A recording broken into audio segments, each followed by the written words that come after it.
Hi guys, welcome back to my channel. For those of you who are new here, my name is Amber.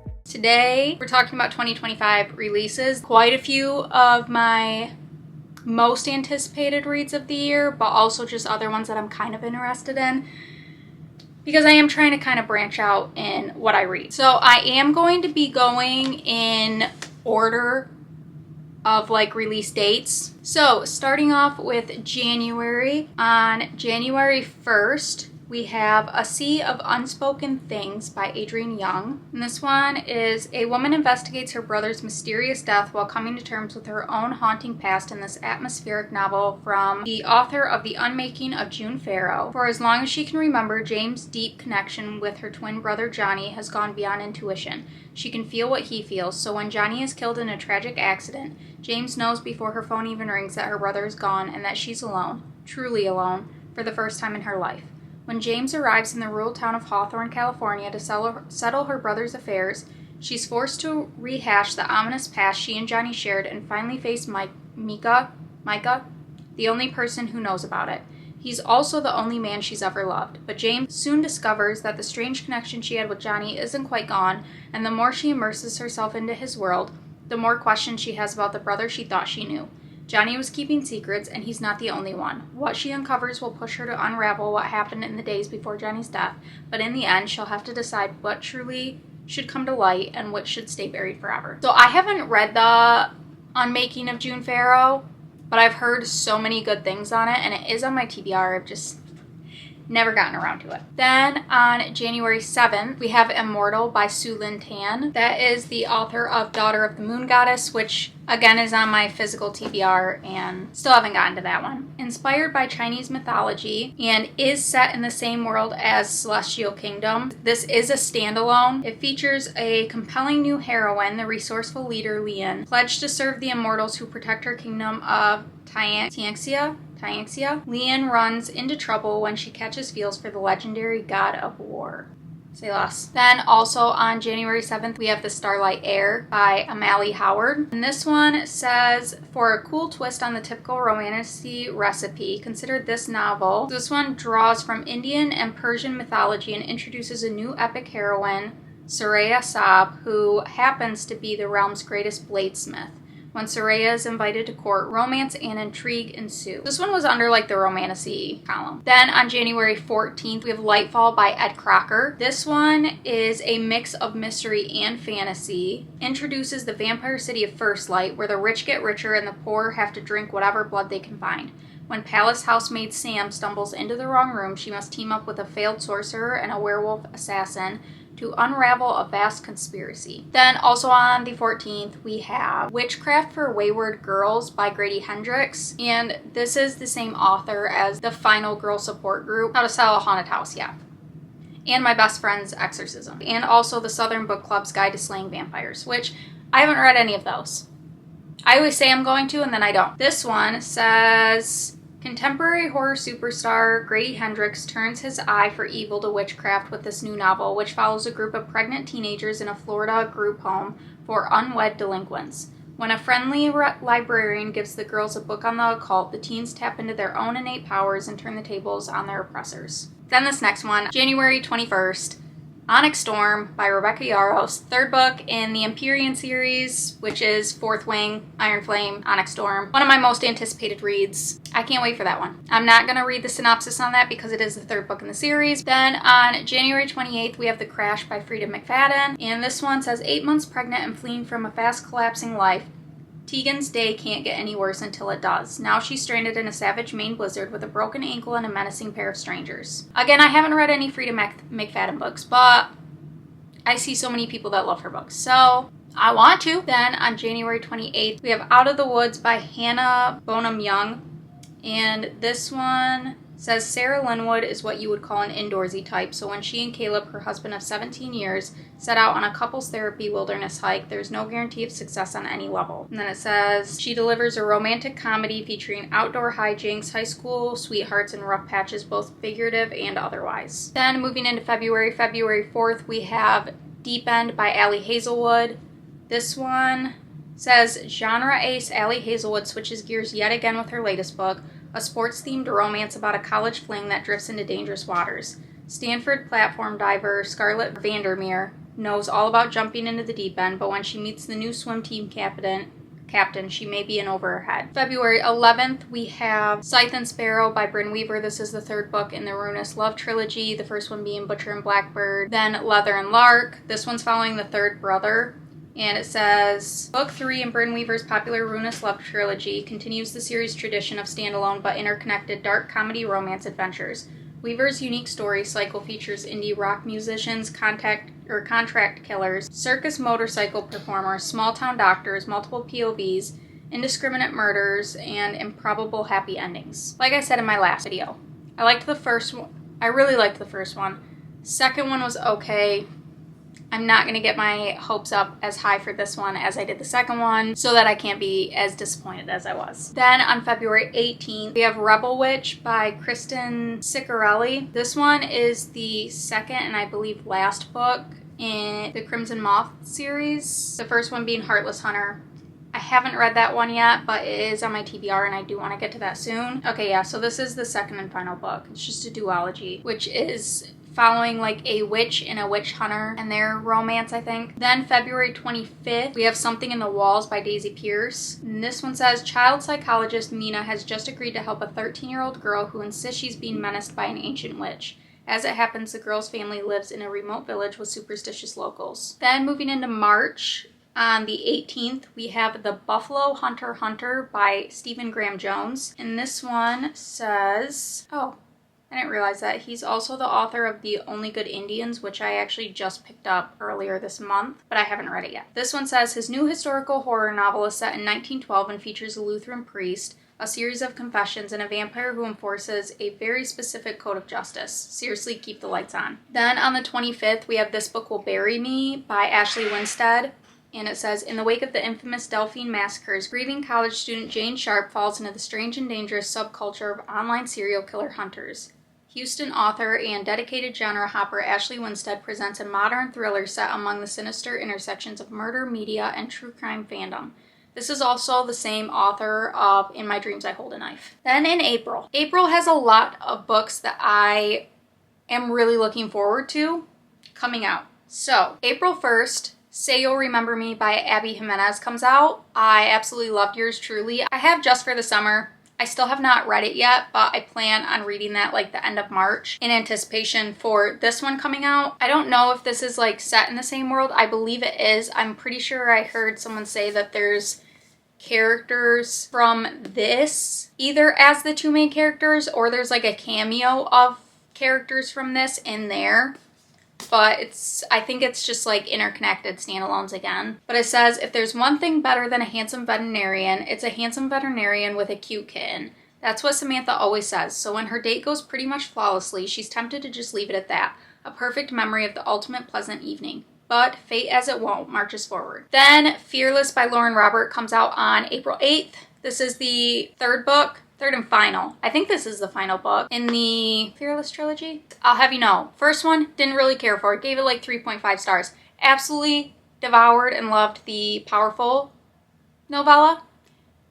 Really liked Reckless. I liked Reckless better than Powerless. Don't come at me for that. I think I will do a Powerless reread, like all of them, before this comes out, just to kind of give myself a refresher. I remember how Reckless ended, and that's kind of like, that ending is a trope that I absolutely love. So I'm very excited to see where that goes in this third and final book. Then April 22nd, we have Great Big Beautiful Life by Emily Henry coming out. If she writes it, I'm gonna buy it. That's all I gotta say. Some of my favorite romance books. Actually, I think her romance books might be the only ones I've given 5 stars so far.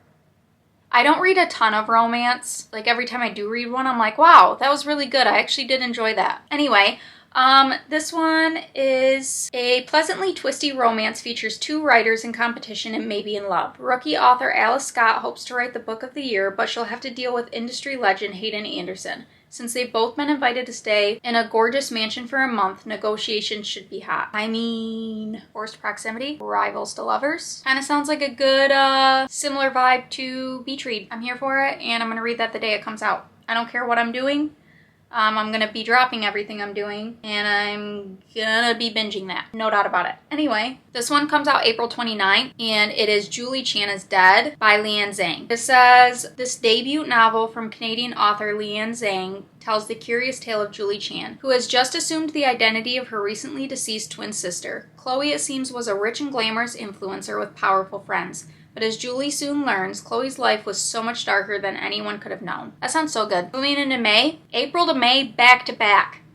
Just books that are my most anticipated reads that I cannot wait for. Starting off strong on May 13th, A Curse Carved in Bone by Danielle L. Jensen. This is the second book. I don't know what the series is called, actually. I should probably look that up. Oh, okay, so this is the second and final. This is a duology, the first one being A Fate Inked in Blood, which I gave 5 stars. I absolutely ate that book up earlier this year. I loved it.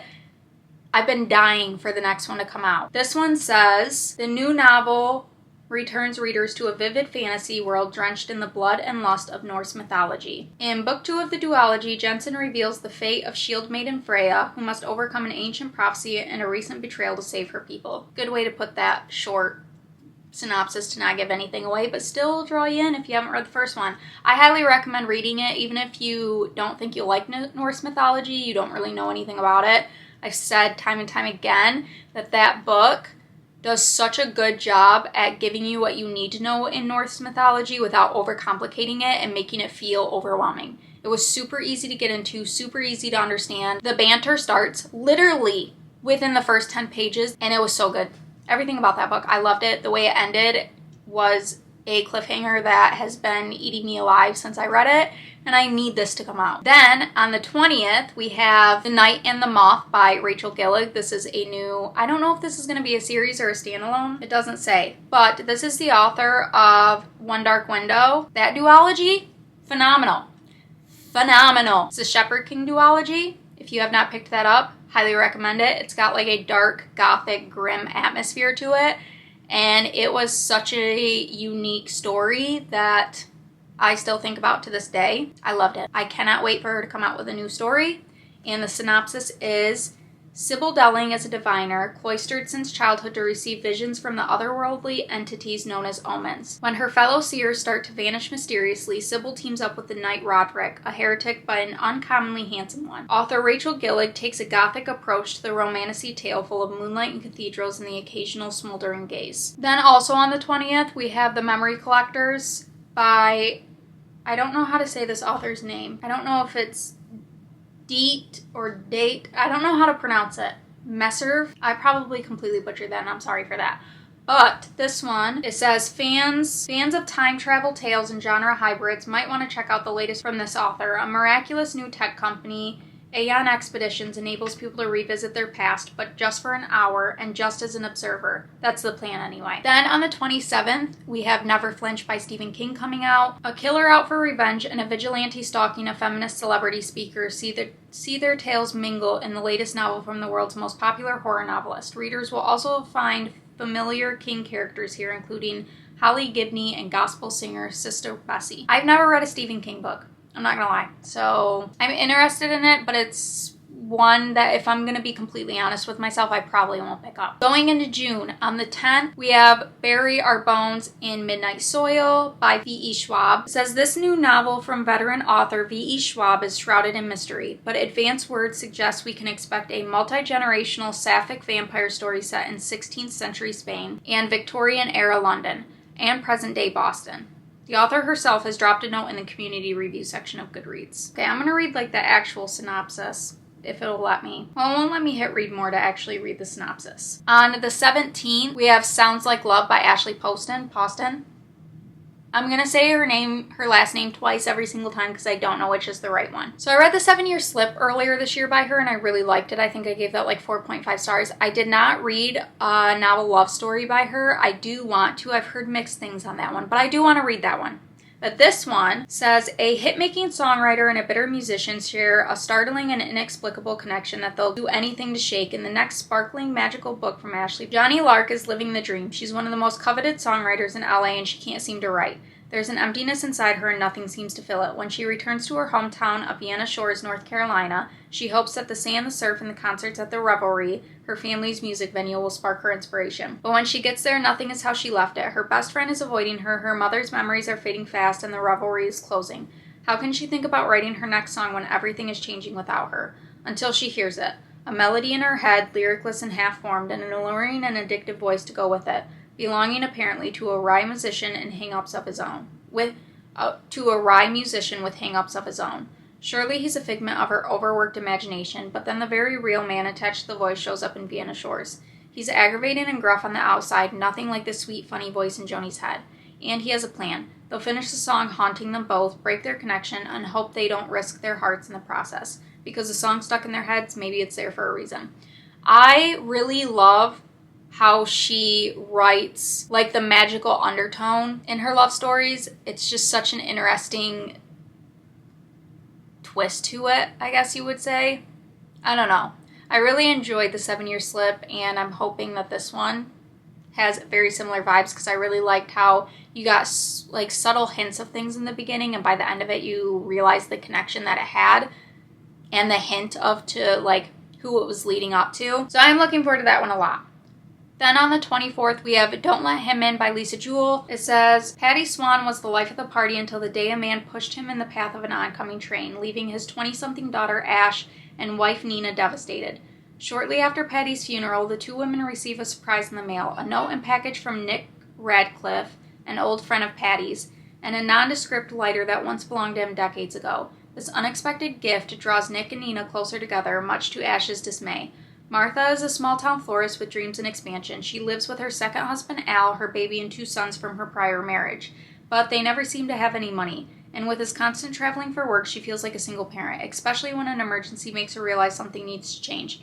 But Nick and Al may not be who they say they are, leading these 3 women on a shocking collision course, wishing they had needed a warning. Don't let him in. That one sounds really interesting, actually. Then in August, we only have one, and that's coming out on the 28th, and it is Catabasis by R.F. Kuang. She is the author of The Poppy War, which again is on my TBR and I haven't picked it up yet. So this one says, Dante's Inferno meets Susanna Clarke's Piranesi in this all-new dark academia fantasy, in which 2 graduate students must put aside their rivalry and journey to hell to save their professor's soul, perhaps at the cost of their own. The story of a hero's descent to the underworld, Alice Law has only ever had one goal, to become one of the brightest minds in the field of magic. She has sacrificed everything to make that a reality. Her pride, her health, her love life, and most definitely her sanity.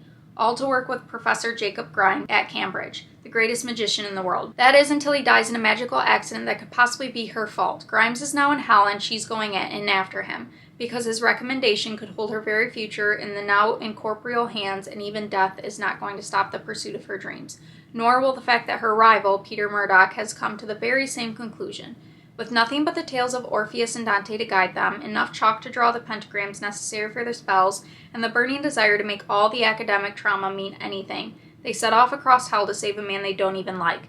But hell is not like the storybooks say. Magic isn't always the answer, and there's something in Alice and Peter's past that could forge them into the perfect allies or lead to their doom. Sign me up. Then our final book that we're going to talk about today comes out in October. That's October 7th, and it's The Ballad of Falling Dragons by Sarah A. Parker. This is the second book. Again, I don't know if this is a duology or a series, but the first book is When the Moon Hatched. Again, I've talked about this many times. This is a 5-star read for me. It was super intimidating going into it, but once you get into it and kind of grasp the concept, it's super easy to understand. It's not as confusing as I thought, and the world building was not as elaborate as I thought it was going to be, which was a good thing, because I was super intimidated by this book. But yeah, this ended up being a 5-star for me. I absolutely loved it. I loved the concept of the book. I loved the characters.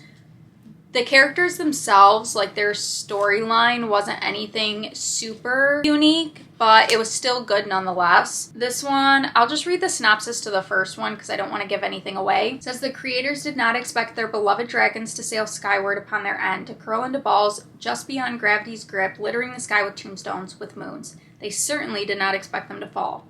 As a valued elding blade of the rebellion group Fyr Duath, Rave's job is to kill, to complete orders and never get caught. When a renowned bounty hunter is employed by the crown to capture a member of the Oath, Rave's world is turned upside down. Blood spills, heart breaks, and Rave finds herself at the mercy of the Guild of Nobles, a group of dual-beaded elementals who intend to turn her into a political statement. Only death will set her free. Crushed beneath a morning weight, Con Vager took the head of a king and donned his melted crown. Now on a tireless quest to assuage the never-ebbing ache in his chest, his hunt for a moonshard lures him into the belly of Gore's notorious prison, where he stumbles upon something that rips apart his perception of reality. A shackled miracle with eyes full of rage and blood on her hands. The echo of the past sings louder than the creators themselves, and even Raid can't ignore the truths blaring at her from a warmer, happier time. However, there is more to the song than meets the eye, and some truths they're too poisonous to swallow. Yeah, like I said, this book was just really good. I really want to do a reread of this soon, because I did just have such a fun time reading it. Like, you can see all my tabs in this, the amount of tabs and underlines I have in this. I don't fully remember how this ended. I just remember a lot of, like, the beginning to the middle of it, which is probably for the best. I'm kind of glad I don't remember the end. But that is all that I have for you guys today. Make sure to leave a comment down below and let me know which of these books that you're most looking forward to this year, or let me know down in the comments if there was one that I didn't mention that you're looking forward to. I always love to add more books to the list. Thank you so much for watching. Make sure to leave a thumbs up. It helps me tremendously on my videos. And make sure to subscribe to stay up to date with all my future videos. I hope to see you in the next one. Bye!